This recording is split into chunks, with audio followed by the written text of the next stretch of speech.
that say he's a father can't be giving out his daughter out in marriage and there and then telling you that your room has been locked, that anytime you're coming in, you're coming as a visitor, that you should condone and accept whatever the man is doing.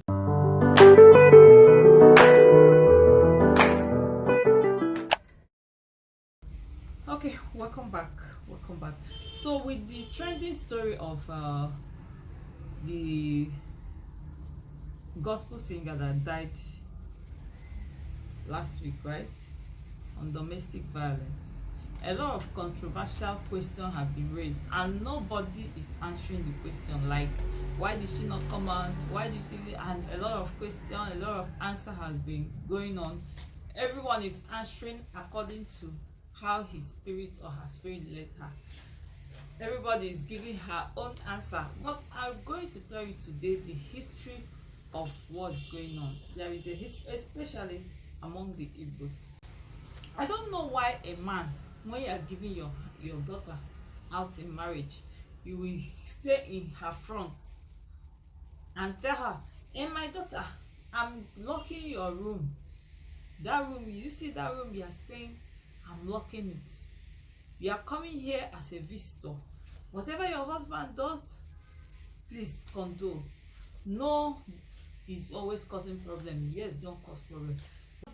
Whatever he tells you, say yes. Who does that? How can you tell your daughter that he's going into a marriage to a man he knows nothing about? Even if they dated for 6 months, 1 year, there are still some inside things you don't know about the man. Some men don't have good destinies. That's why when you marry a man, he keep misbehaving. His destiny is not right. His destiny has been cursed. Some men don't have this ancestral curse on them that is following them. When you marry them, they will start misbehaving. It's when you are into that marriage, when you are inside the marriage, you will now start noticing some little dirty behaviors and some things that are not godly in him. Even if you get a man for 5 years, there are still some little things he hides, or that true character will not come out until you are married. Marriage and dating is two different things. A man that says he's a father can't be giving out his daughter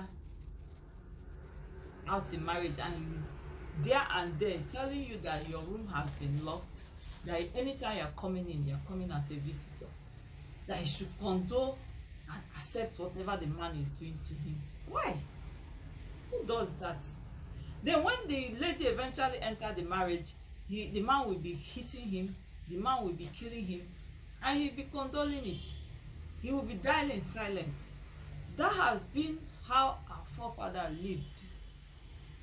The man will go and marry as many wives as he wants. The woman will be there condoling. Normally in those days, the man needs only come to his wife when he wants to have sex.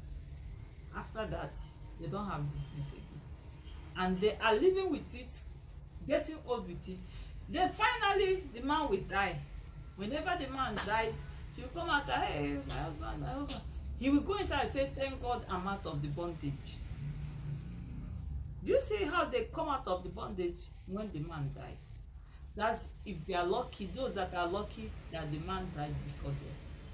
But all of them that died before the man, that's it, the man will go and continue, marry another wife and continue. You find out in those days, mostly men die before their wives. So the bondage, they will be out of the bondage.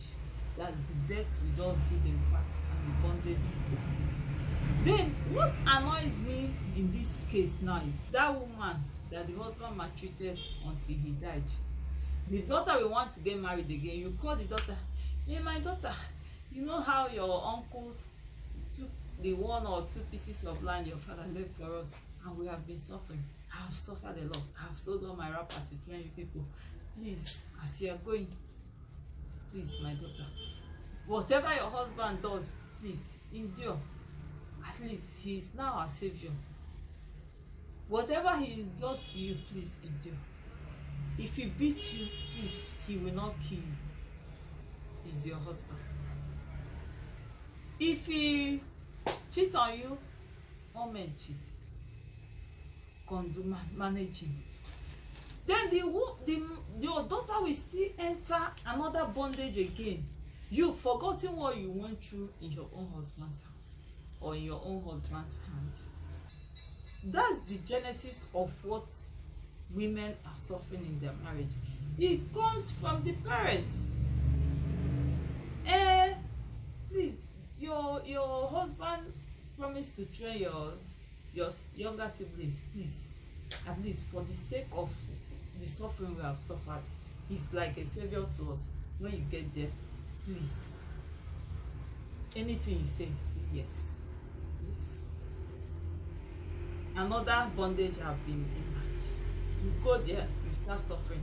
He will beat you, you will not talk. He will.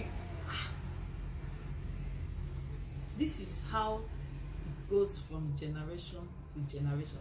And the thing is that the women in question won't, because when you marry a man, some have like generation curses on them. Some have a very bad destiny. So when you enter, is when you start studying that man, you know the kind of destiny your man has. You know the kind of, is a man bitter.